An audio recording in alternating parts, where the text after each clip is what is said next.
Hello folks, today I'm going to show you how or why your dash light on an oil symbol doesn't come on, and I'm going to explain why that light is so important. Is because that light should be coming on while the engine is running in case you have oil pressure that is really low or the car needs oil. That's why the light is so important, because if you don't ever see that light come on, and it's because you need to even when you turn on the dash without the engine running and the light hasn't come on, you have a problem with that light. And if that light never comes on and the oil starts dropping or you're losing oil, and then eventually the engine starts on oil, you're gonna ruin that engine. And that's why it's so important to keep an eye on why this light is not coming on. And today we're gonna show you how to diagnose it and how to come to a solution on this little light problem. So let's get started. Usually the sensor, the oil pressure sensor in the engine, it goes in the block, and for this car, this Toyota Tercel, is right about this area. And this is a very important item, but what the problem is that our connector has come off, or the sensor has broken off, and that's why we're not getting any signal to our dash light. And why it's so important, because I made a video before this explaining how the system works, so now you understand why this is important and why is this happening based on the other video. So with that said, let's show you where that sensor is and how to replace it. So here it is, we're getting closer to the engine, and you can see that the sensor down there, it looks like a nut, like a piece of a spring sitting right in there. That's it. That's where it sits. It sits right in the block before it joins the transmission. That's the cylinder for the clutch, so it's right below that. That's the oil pressure sending unit to the dash. So we're gonna replace that because it's broken off, and the connector is gone. So this is the connector that plugs into that, and this is how it should look. And we're gonna replace that old one with this one, and the old one is a 27mm socket and the new one is a 24mm socket, and this is already brand new, so we're gonna replace that guy and we're gonna put it on. But before that, we're gonna diagnose why it's not turning the light on the dash. So what we have done here is we have connected our new sensor into the plug, and the sensor is being simulated that is grounded into the block, but it's not bolted or screwed on to the block yet. But what we have simulated is that it's grabbing ground from the battery. So we have used these clamps with the wires, and we have clamped it into the sensor to simulate ground. So you can see that it's in the negative side, and it comes and is clamped into the tip of the sensor as it would be clamped to screw down into the block. So then is plugged into the connector, which receives the signal of the sensor and sends it to the light in the dash. So now what we have done is that we have bypassed screwing it in before we do, so you can see what happens to the light on the dash. So now folks, we're gonna put our key on ignition and we're gonna turn it to make the dash come on, and you can see that now our light on the oil pressure side comes on. So now our light bulb is good. So it was just our sensor. You saw that I connected it straight to the ground and all that. So now the sensor is simulated to be connected into the block. So I'm gonna turn on the ignition again, turn it on, and you can see that it has come on again. So now what I'm gonna do is I'm gonna go disconnect it from the ground, and you see that this light is gonna come off.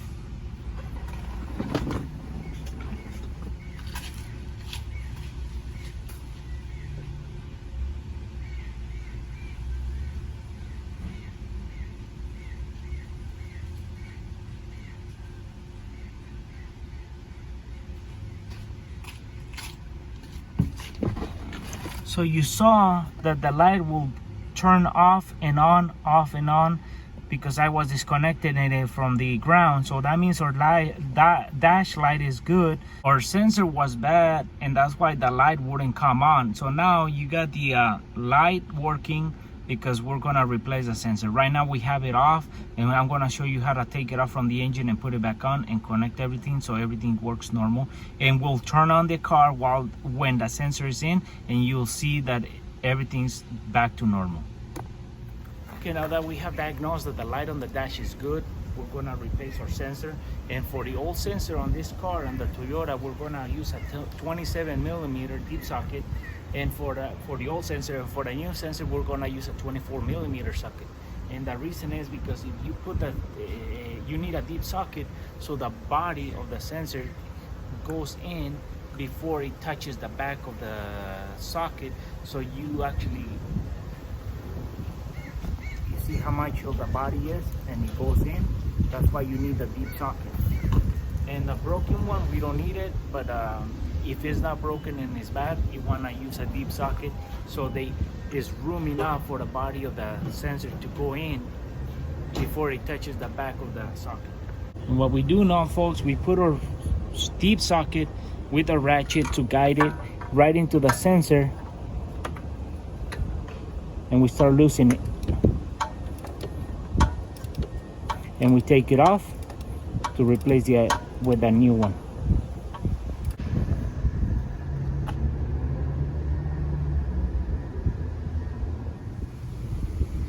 And here it is, folks. The old one broken off, rotted. Plastic is being rotted, broke off with the heat, and plus being the original one from Toyota, it just went bad. And this is the new one that we're gonna be putting in, and I put a little Teflon in it just in case. And as you can see, there's just a plug with a one prong connector, and that's all it is the ground that is being bolted down into the sensor.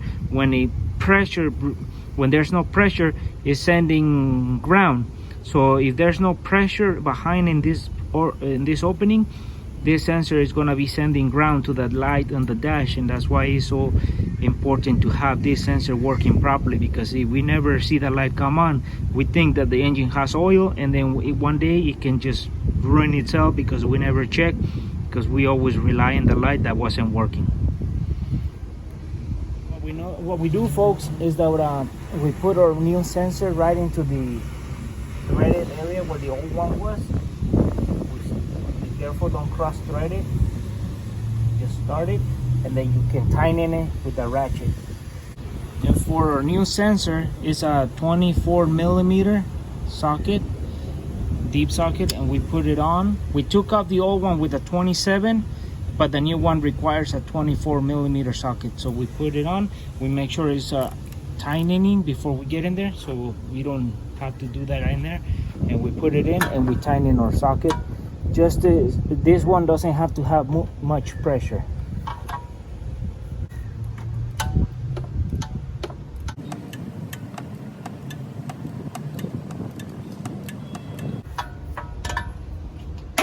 Okay, folks, we have put on our sensor right in there. You can see the blue Teflon tape, so it's bolted that way. So we grab our connector and we put it on.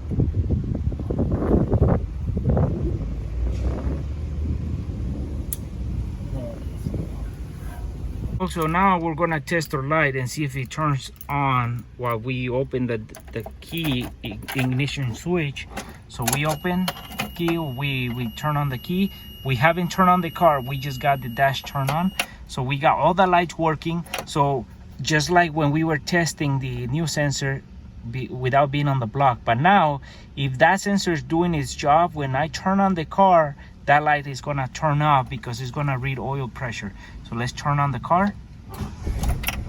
So as you can see, now it went away because there's pressure, and that sensor is doing its job. When there's pressure, that light should stay off. If there's no pressure, that light comes on. So at least we know that that light is working now. So again,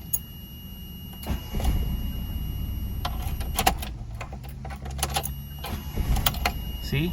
So if that light stays on all the time, sometimes the old sensor can be bad because there's a malfunction. So we gotta change the sensor. But now there's oil pressure on there, the engine, so the sensor is reading correctly and is telling the light stay off.